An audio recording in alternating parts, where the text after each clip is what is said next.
हरे कृष्ण। आज जो बोलने वाला हूँ 8 चैप्टर अक्षर बुंजों का 28 नंबर श्लोका मैं पहले देख लेता हूँ। श्रीमद् भगवद गीता যথাযথ কৃষ্ণ কৃপা শ্রীমূর্তিশীল অভয় চরণাবিন ভক্তি বেদান্ত সাই প্রভুপাদ প্রতিষ্ঠাতা আচার্য আন্তর্জাতিক কৃষ্ণ ভাবনামিত সংঘ। ओम नमो भगवते वासुदेवाय। ओम नमो भगवते वासुदेवाय। ओम नमो भगवते वासुदेवाय। ओम नमो भगवते वासुदेवाय।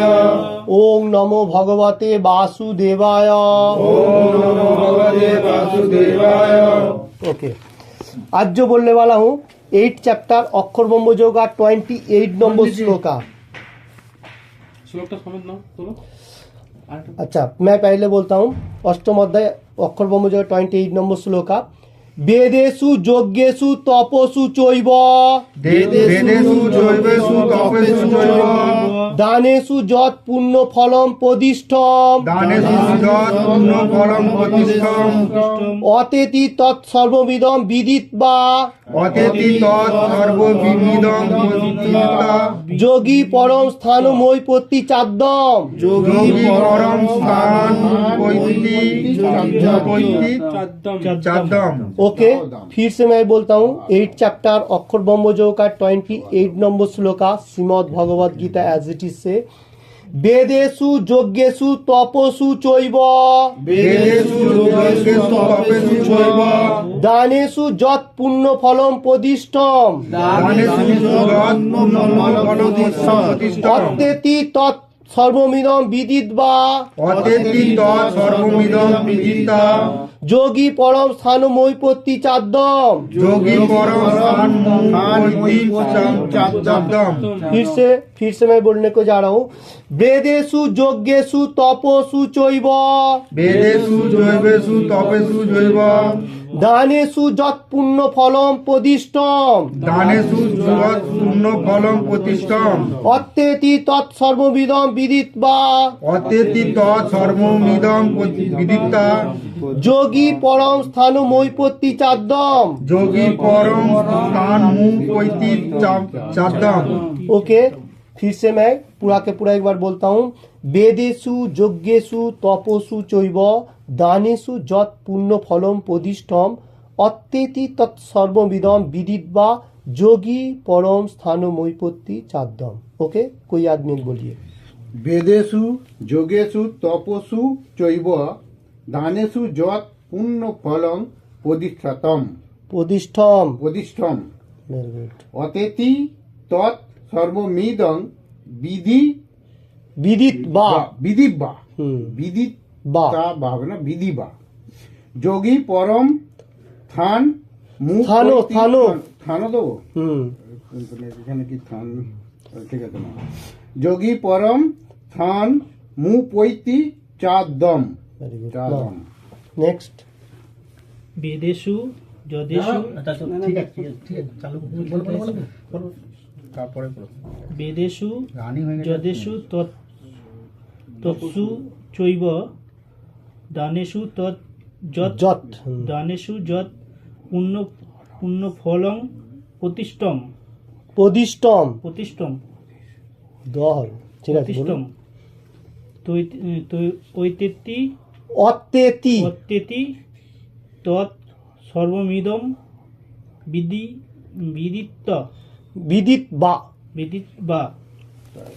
বিদিত্বা যোগী পরং স্থানু মুপেতি চাদ্দম। वेरी गुड, अब बोलिए। वेदेषु यदेषु तापसि यज्ञेषु यज्ञेषु तापेषु तपसु तपसु चैव दानेषु যত यत् पुण्यस পুণ্য ফলম पुण्यफलं प्रतिष्ठं অতীতিতঙ্গ অতিথি তৎ অতীতি তৎ মিদং। বিদং বিদব্য বিদিত্বা যোগী যোগী পুণ্য পরম পরম স্থান প্রতীতি স্থান মোপিতি স্থান মোপিতি চাদম চাদ্দম। চাদম এটা উপেতি, বাংলা এখানে লেখা আছে উপেতি। বেদেষু যতেষু তহসু চৈব তপসু চৈব দানেষু যৎ পুণ্য ফলং প্রতিষ্ঠম অতিথি তৎ সর্বমিদং বিদিতা বা যোগী পরম স্থান মুপৈতি চাদ্দম। Very good. अब बोलिए, अब बोलिए। वेदेषु ज्ञानेषु तपसु चैव दानेषु यत् पुण्यफल प्रतिष्ठम् अत्यति सतस्तवनिदं विदित्वा विदित्वा योगी परम सस्तपूर्ण थानो मोई पुत्ती चाद्दम। मोहि पत्ति शास्त्रम्। ओके, धन्यवाद। आप बोलिए। বেদেষু যজ্ঞেষু তপসু চৈব দানেষু যৎ পুণ্যফলম প্রতিষ্ঠম पोदी প্রতিষ্ঠতম पोदिष्टम टम অতিথি তৎ সর্ব अत्येति। অত্যেতি তৎ সর্বমিদম বিদিত্বা हाँ, वेरी गुड। যোগী পরম थानो, স্থান মুপতি চাদ্দম। Very good. आप क्यों? वेदेषु यज्ञेषु तपेषु चैव दानेषु यत् पुण्यफलं प्रतिष्ठम् अत्येति तत् सर्वमिदं विदित्वा योगी परम स्थानमुपैति चाद्दम। Very good. आप बोलिए। বেদেষু যোগেষু তৎচৈবম तपोसु তপস্যু চৈবম দানেষু যৎ পুণ্যফলম पोदिष्टम প্রতিষ্ঠম অতিথি अत्येति অত্যেতি তং সর্বমিদম विदित्वा বিদিত্বা যোগী পরম স্থান पोइति পৈতি चाद्दम। চাদ্দম। ओके, मैं फिर से एक बार बोल देता हूँ। 8 चैप्टर अक्षर में 28 नंबर श्लोका। वेदेषु यज्ञेषु तपोसु चैव दानेषु यत् पुण्य फलम प्रदिष्टम अत्येति तत् सर्वमिदं विदित्वा योगी परम स्थानो मुपैति चाद्दम। ओके, ऐसा वर्ड उच्चारण लेने का।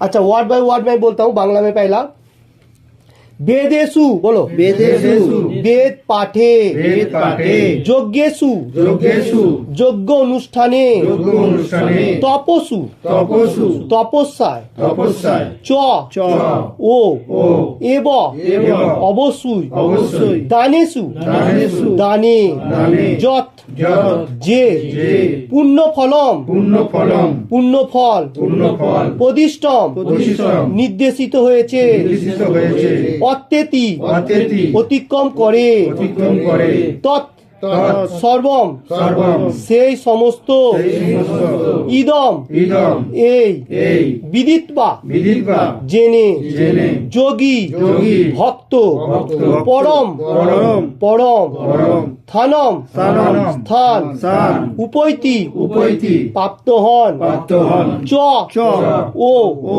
আদ্যম আদম आदि। आदि। ओके, वर्ड बाय वर्ड हुआ। फिर श्लोक एक बार मैं देख लेता हूँ। वेदेषु यज्ञेषु तपस्सु चैव दानेषु यत् पुण्य फलम प्रदिष्टम अत्येति तत्सर्वमिदं विदित्वा योगी परम स्थानो मुपैति चाद्दम। इसका बांग्ला अनुवाद मैं पहले देखता हूँ। बांग्ला में ভক্তিযোগ অবলম্বন করলে তুমি কোনো ফলে বঞ্চিত হবে না। বেদ পাঠ, যজ্ঞ অনুষ্ঠান, তপস্যা, দান আদি সব প্রকার জ্ঞান ও কর্মের সাধন আছে। সেই সমুদয়ের ফল যোগী বা ভক্ত ভক্তিযোগ দ্বারা लाभ करे आदि परम धाम प्राप्त हन। इसका हिंदी अनुवाद मैं बोलता हूँ। ये जो भक्ति योग का बारे में कृष्ण भगवान बता रहे, ये करेगा तो तुमको जितना सारी मतलब कर्मफल होगा, जैसा वेद पाठ करने का, यज्ञ अनुष्ठान, तपस्या, ऐसा बहुत सारी है। जो सारी है इसका जो फल मिलता है, फल मिलने से क्या होता है, हम लोग स्वर्गलोक प्राप्त होता है। तो भगवान इधर बता रहे हैं जो लोग ये भक्ति मार्ग में है उसको अलग अलग तरफ से कोई याग यज्ञ करने का कोई जरूरी नहीं है। भक्ति मार्ग में रहेगा, 4 नियम पालन करेगा और भगवत गीता और चैंटिंग करेगा तो भगवान को प्राप्त होगा, और उसमें एक्स्ट्रा करके कोई योग पद्धति करने का जरूरी नहीं है। इस श्लोक में इतने बात रहे। ओके, भक्ति योग इतना पावरफुल है, यही बात इसमें बात रहे। अच्छा, तात्पर्यते আমি দেখছি প্রথম বাংলাতে। এই শ্লোকটি কৃষ্ণ ভাবনামিত ভক্তিযোগের বিশেষ বর্ণনা সম্বন্ধীয় সপ্তম অষ্টম অধ্যায়ের সারমর্ম। শ্রী গুরুদেবের তত্ত্বাবধানে থেকে বেদ অধ্যয়ন ও তপস্যাচর্যা অনুশীলন করা অত্যন্ত আবশ্যক।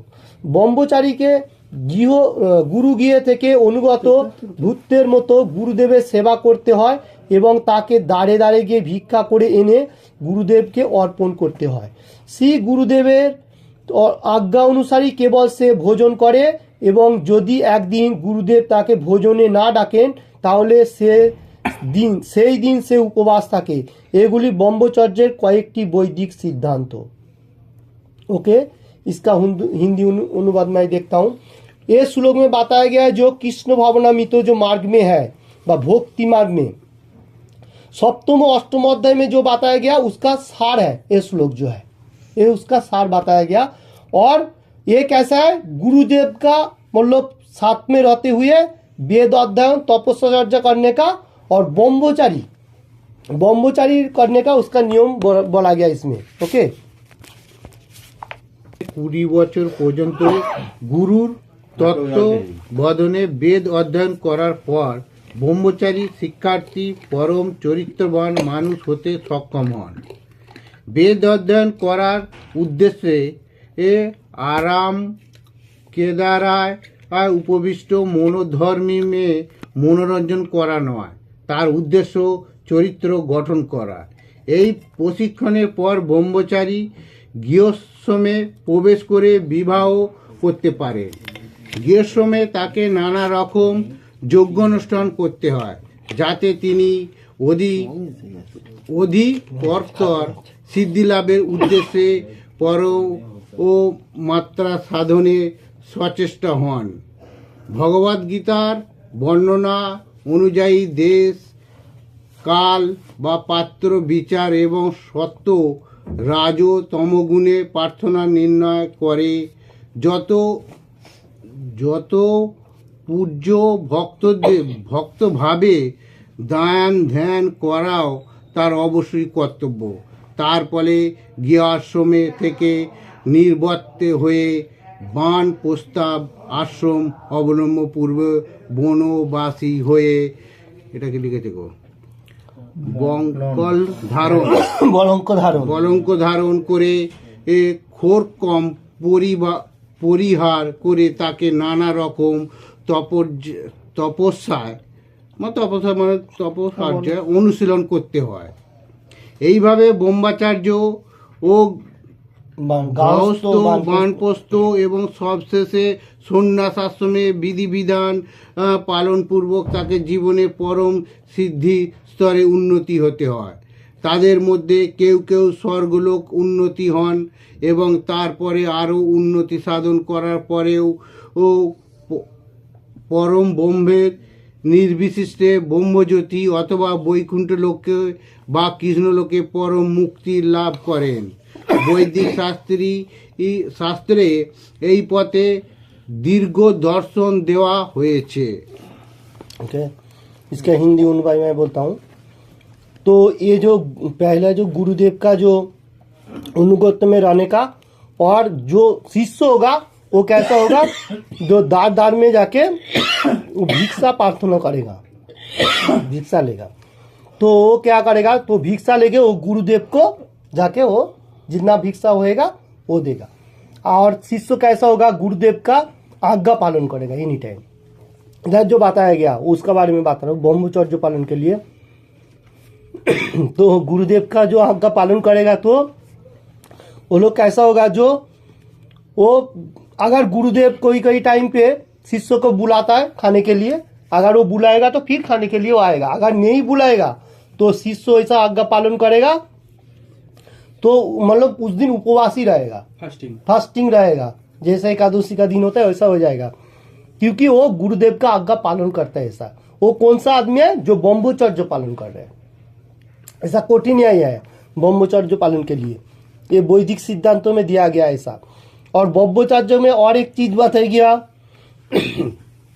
5 साल से 20 ईयर्स तक 5 से 20 ईयर्स तक वो क्या करेगा, वेद अध्ययन करेगा, गुरुदेव के पास जाके वेद अध्ययन करेगा और गुरुदेव का एवरीथिंग मतलब कर्म करेगा। उसका बहुत कर्म जो होगा वो हार्डली होगा, ऐसा इजी प्रोसेस नहीं होगा जैसा भक्ति मार्ग में है।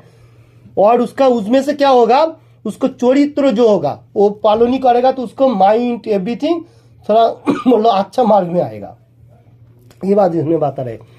और प्रशिक्षण के ब्रह्मचारी लोग जो होगा वो होने का साथ उसका विवाह का जो हम लोगों को शास्त्र में जो दिया गया 28 के बाद 20, 23, 4 जो भी हो, तो शादी करने का उसका मतलब दे सकता है। उसका बाद आ रहे हैं जो तो उसमें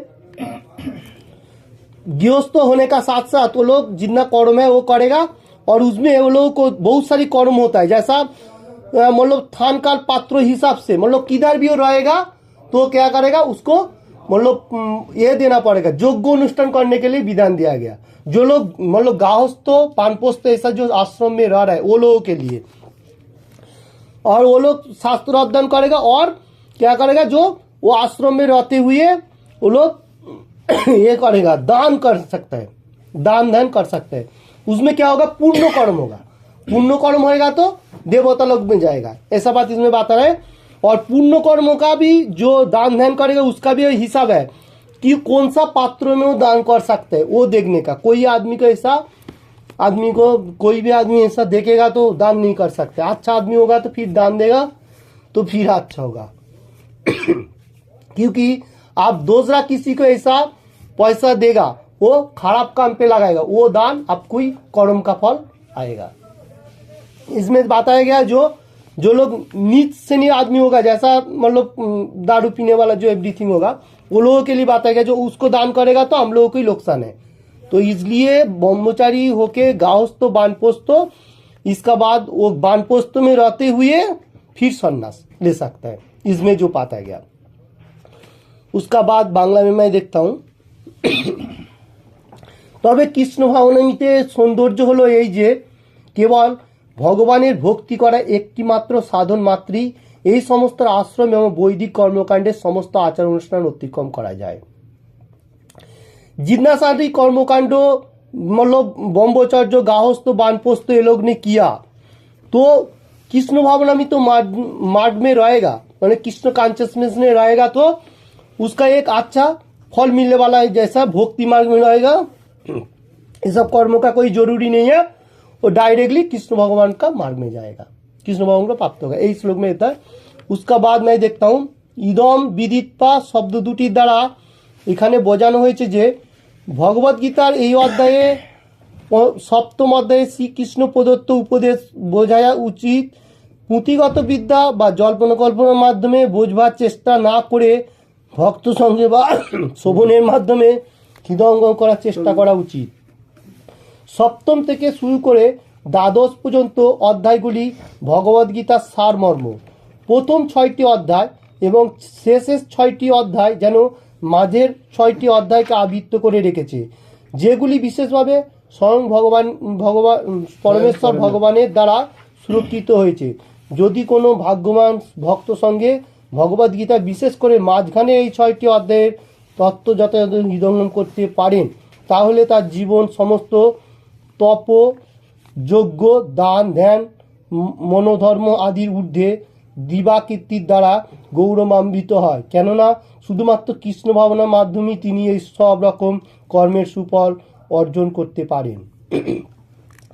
इसमें इदम विदित्वा ये जो सब वर्ड जो दिया गया इस श्लोक में, इसका बारे में बताया गया जो भगवत गीता जो है 7म अध्याय से बहुत सारी मतलब श्री कृष्ण का प्रदत्त समझाया गया 7म अध्याय जो है, और वो कैसा है पुंथिगत विद्या भी नहीं है, वो भक्ति मार्ग में है।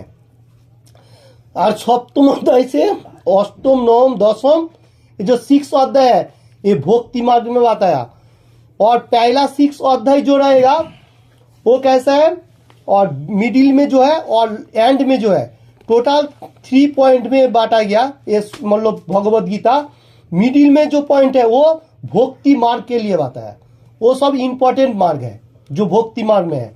6 जो अध्याय बताया गया, मान लो पहला 6, मिडिल में जो 6 है वो भक्ति मार्ग का बात है, और उसमें क्या है पीछे एंड लास्ट में जो है वो बीच का भगवान ने बीच का जो पॉइंट दिखा है वो सबसे पावरफुल है। और उसमें क्या है आगे कोई आदमी ये 6 अध्याय पढ़ेगा मिडिल का तो उसको सब भगवत गीता का बारे में परफेक्टली मालूम होगा और भक्ति योग का बारे में ये इसमें बता रहे। और तपोदान यज्ञ जो है ध्यान मनोधर्म एवरीथिंग, इसमें क्या होगा हम लोग करेगा तो मतलब कृष्ण मार्ग में सुफल अर्जुन हो सकता है। उसका बाद मैं देखता हूँ भगवत गीतार प्रति जार কিছুমাত্র বিশ্বাস আছে তার কোনো কৃষ্ণ ভক্তের কাছ থেকেই ভগবত গীতা গ্রহণ করা উচিত, কারণ চতুর্থ অধ্যায় প্রারম্ভে স্পষ্টভাবে বলা হয়েছে যে ভগবত গীতার তত্ত্বজ্ঞান কেবল ভক্তরাই উপলব্ধি করতে পারেন, অন্য কেউ যথাযথভাবে ভগবত গীতার উদ্দেশ্য বুঝতে পারে না। তাই মনোধর্মীদের কাছ থেকে ভগবত গীতার ব্যাখ্যা না শুনে কোনো কৃষ্ণ ভক্ত কাছ থেকে তা শোনা উচিত, এটি হচ্ছে শ্রদ্ধার লক্ষণ। কেউ যখন ভক্তের সন্ধান করতে থাকে এবং সৌভাগ্যক্রমে কোনো ভক্তের সান্নিধ্য লাভ করতে সক্ষম হয় তখন তার পক্ষে যথাযথ ভগবত গীতার অধ্যয়ন उपलब्धिर सार्थक प्रचेष्टा सूचना है। ओके, इसका बाद मैं हिंदी में देख लेता हूँ। ये जो भगवत गीता है ये हम लोगों को सबको विश्वास होना चाहिए, मतलब भक्ति के बारे में रहते हुए कृष्ण भगवान का जो ये जो बताया भगवत गीता कुरुक्षेत्र जंग में, तो हम लोगों को सबको विश्वास होना चाहिए। सबको विश्वास है ना? ओके, तो इसमें क्या होगा हम लोग भक्ति मार्ग रहेगा। और चतुर्थ अध्याय में क्या बताया जो गुरु शिष्य का बारे में बताया गया, तो इसमें कोई कोई ऐसा भी आदमी है परफेक्टली भगवत गीता का बारे में मालूम नहीं है, जल्पना कल्पना जिसको कहा जाता है, मतलब परफेक्ट भगवत गीता का बारे में मालूम नहीं है, उसका बाद से गीता पढ़ने का जरूरी नहीं है। शास्त्र में वही बात रहे। और किसका पास गीता पढ़ने का जरूरी है? जो गुरु परंपरा में होगा बा कोई कॉन्शियसनेस में रहेगा, जैसा परफेक्टली जैसा प्रभुपाद जी ने जैसा बताया, बा कोई भक्त परफेक्ट भक्त होगा, फिर उधर जाके भगवत गीता पाठ कर सकते हैं। यही इसमें बात रहे, क्योंकि भगवत गीता हम लोग को सुनने का साथ साथ हम लोग का अंदर से फीलिंग होगा। और भगवत गीता का एक लक्षण भी है श्रद्धा, मतलब भाव होना चाहिए। तो जो आदमी से पैसा के लिए कोई कोई आदमी ऐसा भगवत गीता भी पाठ करता है, तो वो लोगों को पास किसी को जाने का जरूरी नहीं है, क्योंकि वो भंडो भी हो सकता है डायरेक्टली। तो इसलिए बोला जो लोग कृष्ण भावनामी तो मार्ग में है, ओके, जो 4 नियम पालन कर रहे हैं, पहले हम लोग सुनने का साथ साथ देखने का उसका फॉलो कैसा है, तो उसका पास से भगवत गीता पाठ करे वही परफेक्ट है। बाकी ऐसा वैसा आदमी से भगवत गीता पाठ करने का जरूरी नहीं, क्योंकि श्लोक में इसमें बात आ रहा है जो उसमें भी हम लोग को फॉल डाउन होगा।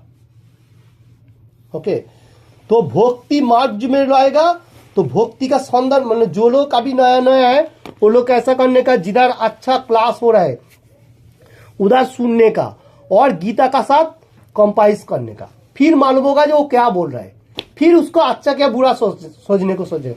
क्योंकि जो लोग भक्ति मार्ग में रहते हुए कृष्ण भगवान का बारे में कुछ मालूम ही नहीं चल रहा है, जैसा वेद पाठ करने से हम लोग को कृष्ण भगवान का मालूम होना चाहिए, तो वेद पाठ करने का मकसद ये है। कोई कोई आदमी ऐसा वेद पाठ पढ़ते गया, कृष्ण कौन है मालूम नहीं है, तो इसमें क्या होगा, उसका मार्ग नहीं है। तो इसलिए इसमें बात रहे हैं जो लोग भक्ति मार्ग में है वो भी परफेक्ट है। हम लोग को मालूम होना चाहिए supreme personality of God head कौन है, कृष्णा, तो ये हम लोगों को पहले मालूम होना चाहिए। तो ये श्लोक में वही बात बता रहे। तो और उसका बाद बता रहे जो ये जो सूचना है, जो भगवत गीता का जो जितना सारी प्रोसेस है, सब कुछ हम लोग को साधु संग करना पड़ेगा। फिर से बांग्ला में मैं थोड़ा बता देता हूँ। साधु संगের প্রভাবে ভগবত সেবার সূচনা হয় এবং সেই সেবার ফলে শ্রীকৃষ্ণ বা ভগবানের সান্নিধ্য এবং শ্রীকৃষ্ণের নাম, রূপ, লীলা, পরিকর আদি সকল বিষয়ে সমস্ত সংশয় সম্পূর্ণরূপে দূর হয়। এভাবে সমস্ত সংশয় দূর হলে অধ্যয়নে মনোনিবেশ হয়, তখন ভগবত গীতা অধ্যয়ন উপভোগ হয় এবং সর্বদা কৃষ্ণ ভাবনায় অনুভূতি স্তর লাভ হয়। আরও উন্নতি স্তরে শ্রীকৃষ্ণের প্রতি পূর্ণ প্রেমানুরাগের উদয় হয়। এই পরম সিদ্ধি স্তরে ভক্ত চিদাকাতে অবস্থিত শ্রীকৃষ্ণের ধাম গোলক বৃন্দাবনে প্রবিষ্ট হন, যেখানে তিনি চিন্ময় শাশ্বত আনন্দ লাভ করেন। ইতি পরম তত্ত্বলাভ বিষয়ক অক্ষর ব্রহ্মযোগ नामक श्रीमद् भगवद गीता अष्टम अध्याय भक्ति वेदांत तात्पर्य समाप्त। ओके, इसका हिंदी मिनट में बता रहा हूँ। इधर क्या बता रहे जो साधु संग कैसा है? सत्संग। शास्त्रों में ये भी बताया गया साधु संग सर्वशास्त्रे कहे। साधु संग लया मात्र सर्वसिद्धि लाभ है। जो एसोसिएशन होगा कृष्ण कॉन्शियसनेस में, उसमें क्या होगा? साधु बोलेगा तो सरल सिंपल जीवन, सरल जो बोलेगा वो, तो उच्च चिंता बोलेगा तो कृष्ण भगवान के बारे में सोचने के लिए सरल जीवन उच्च चिंता जो है वही, मतलब सिंपल जीवन जीने का। मतलब साधु बोलेगा तो एकदम सिंपल होएगा, उसका बातों में बैठने का, चलने का, उसका भोंगी धारा एवरीथिंग मतलब थीतोपज्ञ जैसा होता है वैसा होएगा। जैसा द्वितीय चैप्टर में हम लोग पढ़ा था थीतोपज्ञ, वैसा होना चाहिए, उसको साधु कहा जाता है। तो इसमें वही बात बता रहे जो साधु संग सर्वशास्त्र में कहे, मतलब साधु संग जो होगा हर शास्त्र में यही बताया जाता है। जो हम लोगों को जो करना है, मतलब माइंड अच्छा तरफ से रखना है, कृष्ण भगवान मार्ग में रखना है, तो हम लोगों को सत्संग करना पड़ेगा। तो उसमें क्या होगा, हम लोग हर सिद्धि का प्राप्त हो सकते हो।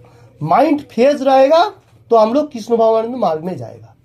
अगर माइंड विचलित होगा तो साधु संग नहीं कर सकेगा। तो हम लोगों को साधु संग एनी टाइम करना चाहिए।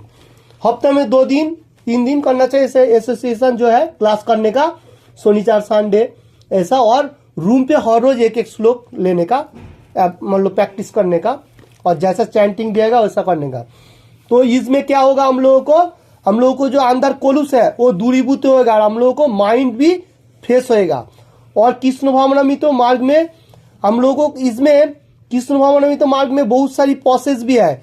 जैसा कृष्ण भगवान का रूप में अर्चन कर सकते है कोई आदमी, और लीला का बारे में कोई भी आदमी पढ़ता है। तो पहले हम लोगों को क्या करने का, भगवद गीता अच्छे तरफ से पढ़ने का। उसमें क्या होगा, हम लोगों को जो मैनुअल जो दिया गया भगवद गीता वाणी, तो हम लोगों को समझ में आएगा, तो फिर धीरे धीरे हम लोग हर तरफ से भगवान से कनेक्टेड होगा। तो ये जो श्लोक है बहुत इंपॉर्टेंट श्लोक है, क्योंकि ये जो अष्टम अध्याय का एंड, मतलब 28 नंबर श्लोक का एंड श्लोक है। कोई भी आदमी रूम पे जाके इसको देखने का, और ये श्लोक मतलब हम लोगों को कंठस्थ रखने का। और इसमें और एक बात बता रहे, जो लोग भक्ति मार्ग में एकदम परफेक्टली उन्नति हो गया, वो लोग क्या होगा, कृष्ण भगवान जो चिदाकाश जो हम लोगों को आंखों में दिखाई नहीं देता है, भगवान का जो धाम है, तो हम लोग जिस टाइम भक्ति मार्ग में धीरे धीरे क्लास करते करते जाएगा और भगवान का नाम चैंटिंग करेगा, तो भगवान का जो धाम उसका बारे में भी मालूम होगा, और उसमें हम लोग एंट्री भी ले सकते हैं। जैसा हम लोगों को जन्म मृत्यु का जो चक्राकार चल रहे हैं वो खत्म हो जाएगा, तो उसमें क्या होगा, वो खत्म होने का साथ हम लोग भगवत का धाम में जाएगा। तो यही जन्म का हम लोगों को लेना है, यही परफेक्ट मार्ग है हम लोगों को। और नेक्स्ट जन्म में मतलब सोचने का नहीं। कोई आदमी ऐसा होता है जो थोड़ा सा भी मतलब भगवान का नाम गुण किया उसका बाद छोड़ दिया, तो वो लोगों को मनुष्य जन्म शायद हो सकता है।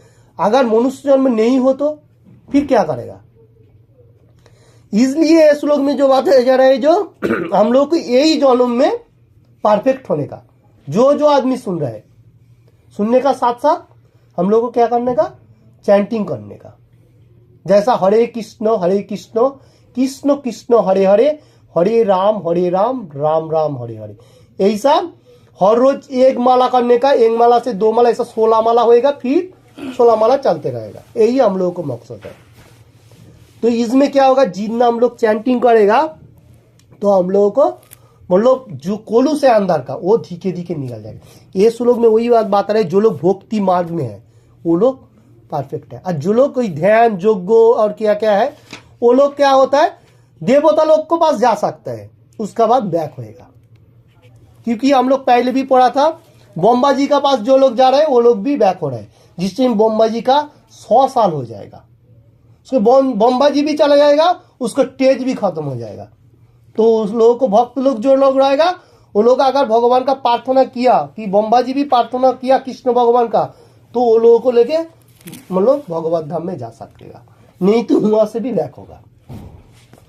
तो हम लोगों को जो ये मार्ग है, ये सबसे परफेक्ट मार्ग है। तो यही श्लोक में यही बात आ रही है, वेदेषु यज्ञेषु तपस्सु चैव दानेषु जत पुण्य फलम प्रतिष्ठम। इसमें क्या होगा? पुण्य फल। वही जो दानेषु पुण्य फलम प्रतिष्ठम, पुण्य फल होएगा तो क्या, वो पुण्य खत्म होएगा फिर धरती में झट से। तो इसमें और बोल रहा है जो लोग भक्ति मार्ग में है वो लोग मेरा धाम प्राप्त हो रहे हैं। तो ये श्लोक बहुत इंपॉर्टेंट श्लोक है। तो ये श्लोक में, और अगला शनिचर के लिए 2 श्लोक मैं दे देता हूँ। 9वां अध्याय राजगुह योग, श्री भगवान बाचो, मैं ऊपर का ही बोलता हूँ, इदम तू ते गुह तमम प्रवक्का मनो सुअबे ज्ञानम विज्ञान सहितम जजो ज्ञात्वा मोक्ष सेहो सुबात।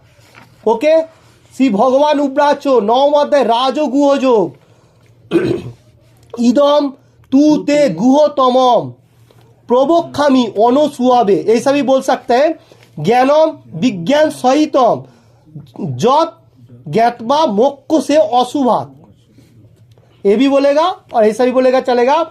इदम तूते गुहतमम प्रवक्खा मनोसुआबे ज्ञानम विज्ञान सहितम जजो ज्ञात्वा मोक्ष से सुभात। ओके, नेक्स्ट आएगा वो शनिचर के लिए गया। अभी संडे के लिए जो रहेगा ये श्लोक, राजो विद्या राजोगम पवित्र मिदो उत्तमम प्रवक्का बगमम धर्मम सुसुखम कर्तुम वयम। ओके, ये सब श्लोक बहुत इंपॉर्टेंट श्लोक है, क्योंकि 9वां अध्याय सबसे पावरफुल श्लोक है।